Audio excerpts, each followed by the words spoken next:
É preciso que veja por si mesmo. Esta é a sua última chance. Depois disto, não haverá retorno. Se tomar a pílula vermelha, fica no País das Maravilhas. Como que a gente pode provar que a realidade é real? Pois é, o vídeo nem começou, você já está prestes a bugar. Se a gente está vivendo uma simulação, como que a gente vai saber? Realidade ou simulação? Essa é a nossa protagonista de hoje. Vamos descobrir de uma vez por todas se a gente está vivendo no mundo real ou uma simulação. O que GTA, Cyberpunk 2077, alerta de temporal que aparece no seu celular, o treinamento de piloto de avião, o ChatGPT e um computador quântico têm em comum? Tudo isso e muito mais parte de simulações. Você sabe me dizer quanta simulação pode existir no universo? A resposta mais óbvia é infinita. Mas é a realidade. Quantas realidades originais pode existir? Provavelmente só uma. Agora vamos usar a lógica.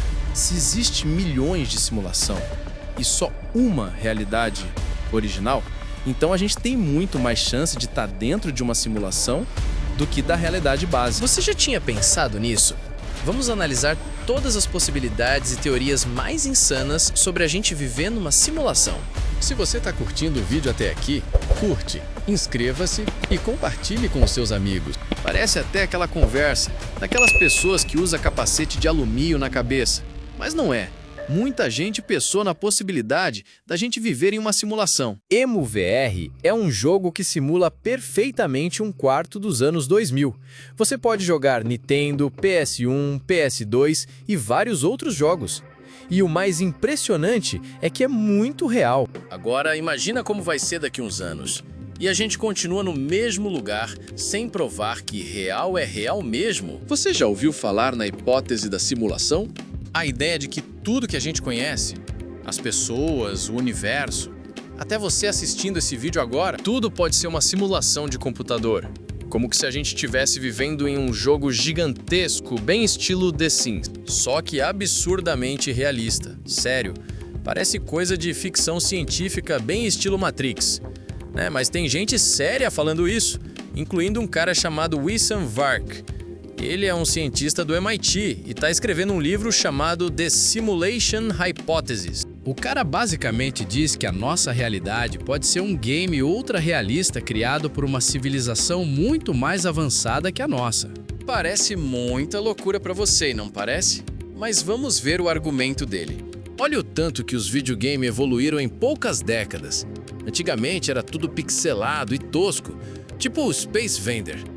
Hoje em dia temos jogos com alta qualidade, estilo Cyberpunk 2077, que são basicamente filmes interativos. A parada não vai parar por aí, vai continuar evoluindo. Com as tecnologias de realidade virtual e tecnologia de inteligência artificial bombando, não está longe da gente criar um jogo que seja impossível de diferenciar da realidade. E se a gente já chegou a esse ponto, o que garante que outros já não fizeram isso antes? E se fizeram isso e colocaram nossa consciência para rodar lá dentro? Como se a gente fosse um NPC avançado, entende? Pensando por si próprio através de inteligência artificial. Mais louco é que a física dá umas dicas que pode apoiar essa teoria.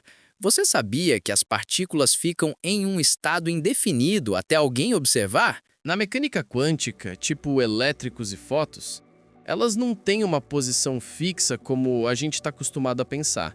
Em vez disso, essa partícula seu escrito a partir de ondas, que basicamente diz onde a partícula pode estar. Imagina que você está procurando um gato escondido em um quarto escuro.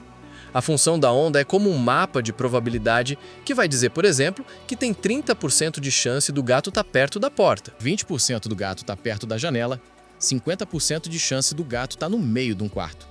Mas enquanto você não acender a luz, o gato meio que tá em todos os lugares ao mesmo tempo, entende? E tipo um estado de superposição. E aí, a posição que a partícula realmente tá é tanto definido quanto indefinido. E o colapso vai acontecer exatamente no momento que alguém medir ou observar a partícula. Antes de medir, a partícula está em uma posição de estados, ou seja, pode estar em vários lugares ao mesmo tempo. Mas no instante que você mede ou acende a luz do quarto, a função de onda colapsa e a partícula decide onde ela está. E só a partir daí, quando a onda é observada, ela fica no meio do quarto, e nenhuma das outras opções, como se o gato de repente estivesse só no meio do quarto. Então, o colapso da função de onda é quando toda a incerteza desaparece e a partícula escolhe o estado único. Mas ela só faz isso no momento que ela é observada.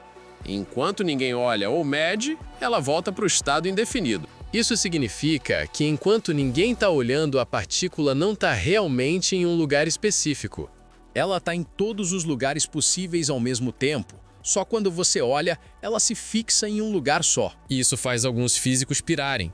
Eles fizeram o experimento da dupla fenda. O que os cientistas fazem é jogar partículas tipo elétron contra uma placa com duas fendas. E o que eles conseguiram comprovar é que quando ninguém está olhando, as partículas se comportam como ondas. Mas toda vez que alguém olha para elas ou simplesmente direciona um detector nas fendas, as partículas colapsam. E aí passa por uma fenda só, como se fossem bolinhas sólidas. Isso prova que o simples ato de só olhar, observar uma partícula, muda a natureza dela. E por que isso acontece? É isso que a ciência está tentando entender até hoje. O que a gente já sabe é que parece que a realidade só concretiza-se quando alguém olha. Igual a um jogo renderizando um cenário novo, a partir do momento em que você se vira para um novo lugar. Ou seja, a realidade não é fixa, até você olhar para ela. Enquanto isso não acontece, tudo está meio em que segundo plano, esperando para ser definido. Não é louco que as partículas agem com a exata mesma mecânica dos jogos de mundo aberto? Então eu te pergunto, você ainda acredita que está no controle da sua vida? Ou é só mais uma linha de código rodando no sistema? Pense sobre isso. Até o próximo vídeo!